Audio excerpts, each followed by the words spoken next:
Hello, hello, hello, hello, hello, hello, hello.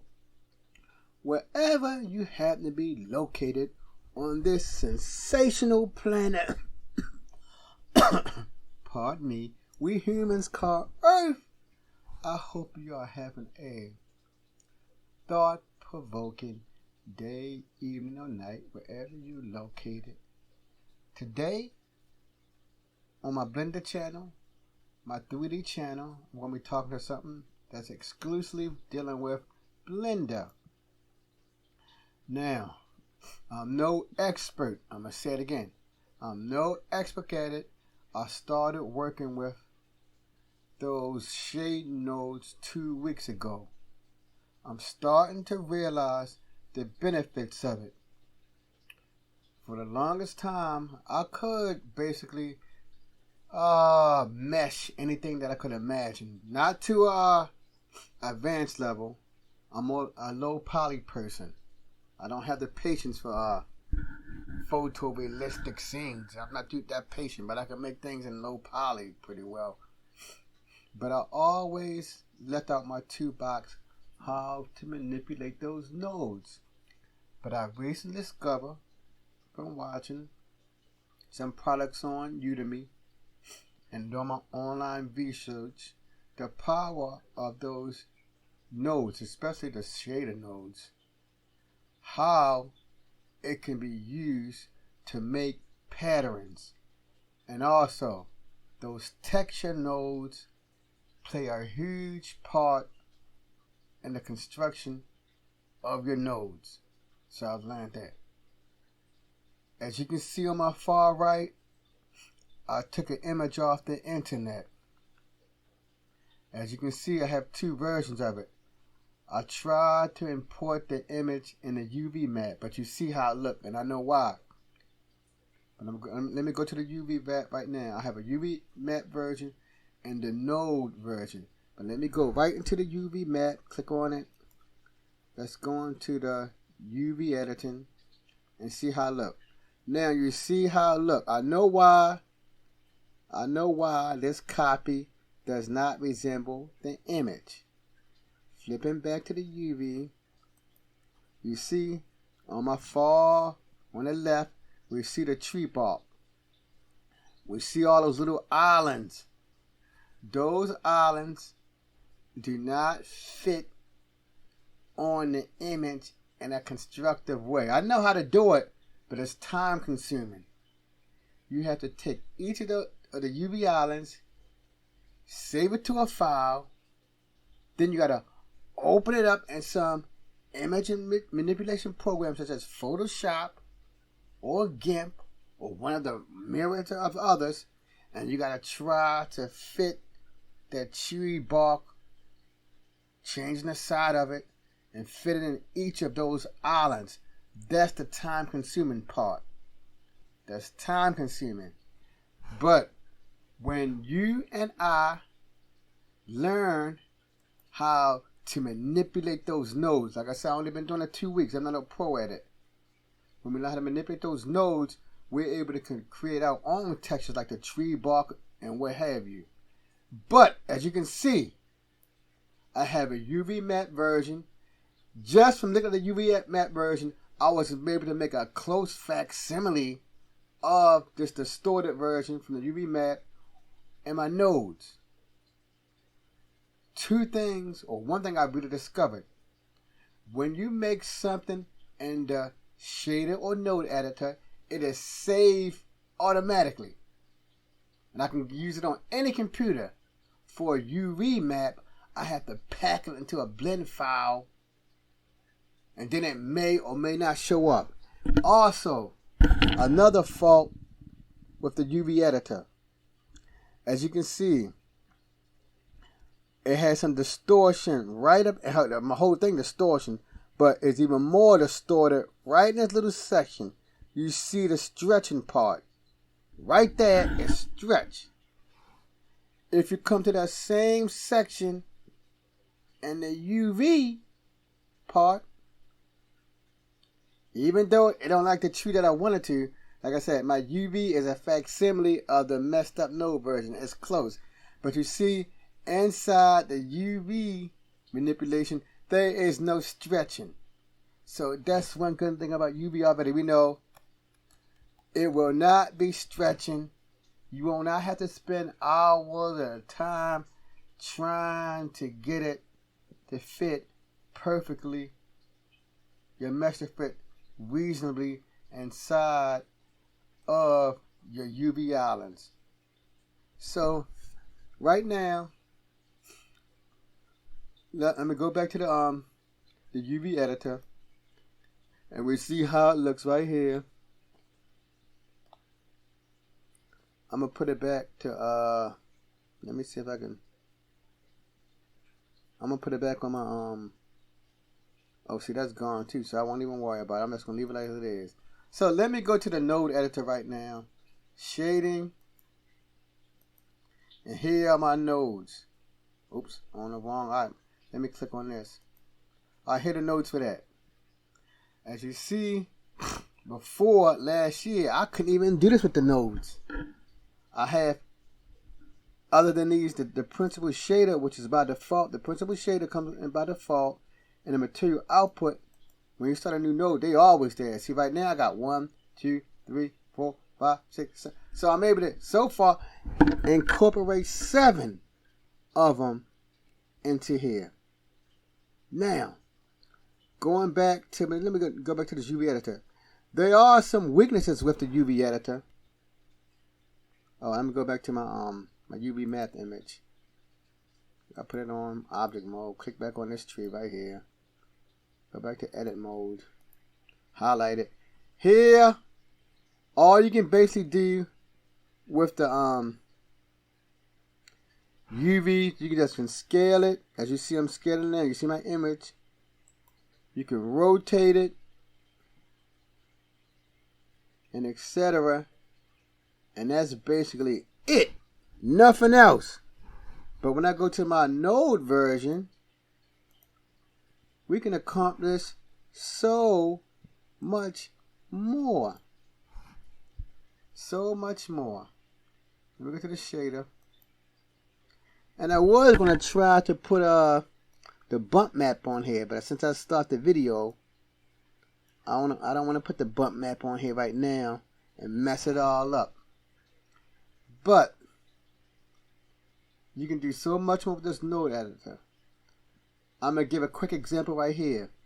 Right here I have the color ramp. If I don't like the colors, I can adjust the colors right now. As you can see. See, look, I got something on blue. Let me adjust all the colors. You see it's turning the colors. Black. You see that? And etc. Let me go back. I hope I can control Z and put it back to where it was. So it's many advantages to using this, the node editor. Now, when I first started this, it's always good to start out with the texture coordinate. The texture coordinates will give you an idea how things you will look. Now I'm using the node wrangler. Let's just flip between it. Let's see how the different colors look. I can disconnect it from the node wrangler right now. Hopefully it'll turn back to normal. Take the node wrangler off. Oh my god. Oh, but then I gotta hook this back up to here. Hold on. Hook this back up to the principal shader.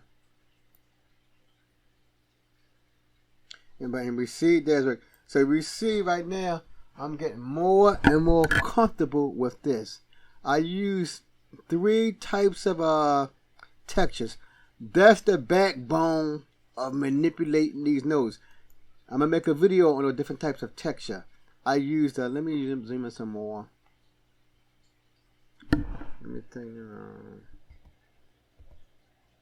Oh, I guess I gotta do it the old-fashioned way. My 3 textures, I use white noise. Let me see if I can show it. You see that? That's the white noise. I'll put it back to 3D. I use the wave texture.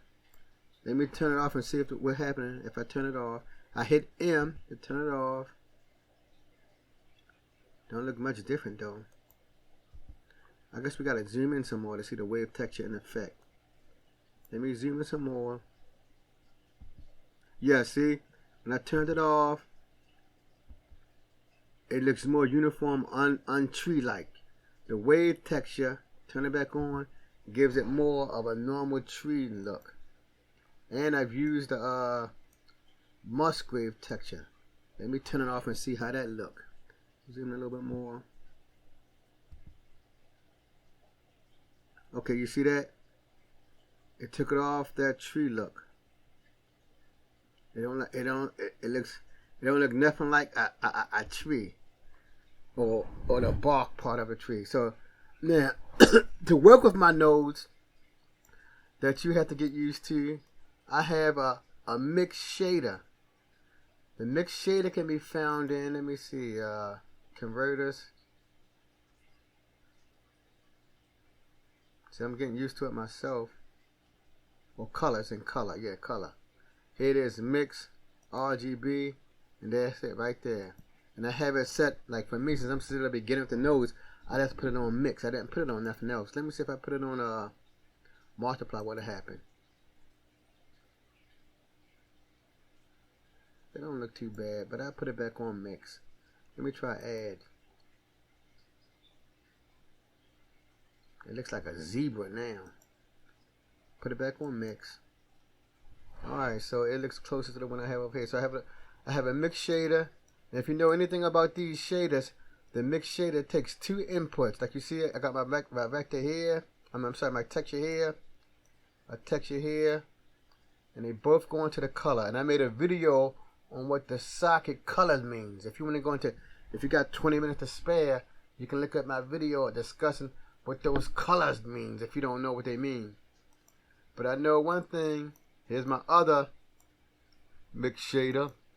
And with this mix shader, see, I basically have three, like you said, I got three textures here.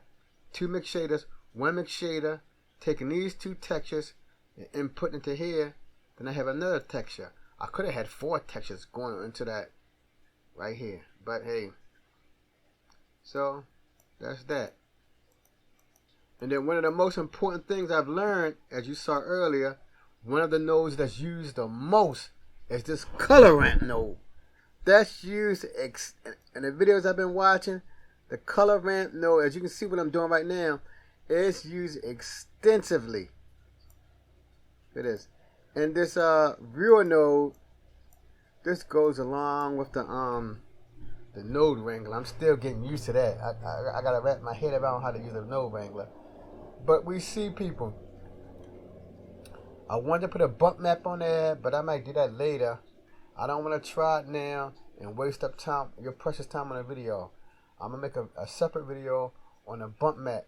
The bump map, it will make the tree, it will give some three-dimensional feel to the tree. Right now, you can still tell both trees, they still look two-dimensional. See, both of them look two-dimensional. The bump map will give it, you know, some three-dimensional, some depth to it. Like you can touch it. That's what the bump map would do. I'm going to make a video on that later on, but not now. I said it'll take a lot of time. But you all see, with the UV editor, I discovered for a lot of times we should be trying to use the nodes. We know when you want us to make a pattern, it's good for making patterns and those textures. This is what the UV editing is good for. I was thinking about that today. If I have a movie theater scene, the UV mat is good for bringing in images. Like if you want to make a cereal box, the node's not good for making the text on those cereal box. It's not good for handling those the cereal box cartoons. That's the main benefit of the UV editor. So the UV editor is not going nowhere because the texture knows it's good for, like, you know, making clothing, designs on wall, or basically the texture, the shade note is good for repeating patterns.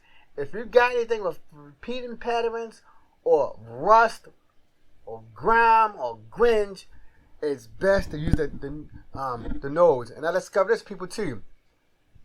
You all see right here. Let me put it back on a good view of it, the other way around. You all saw, to get used to the node editor, if you're new at it, pick an image off, one of those texture sites. Go to Google, select a texture, and do what I did. Try in the node editor to make that texture. Now, the idea of the tree right there came later. Because first, I made my pattern off of, when I did my nodes, I patterned off of this, the distorted version.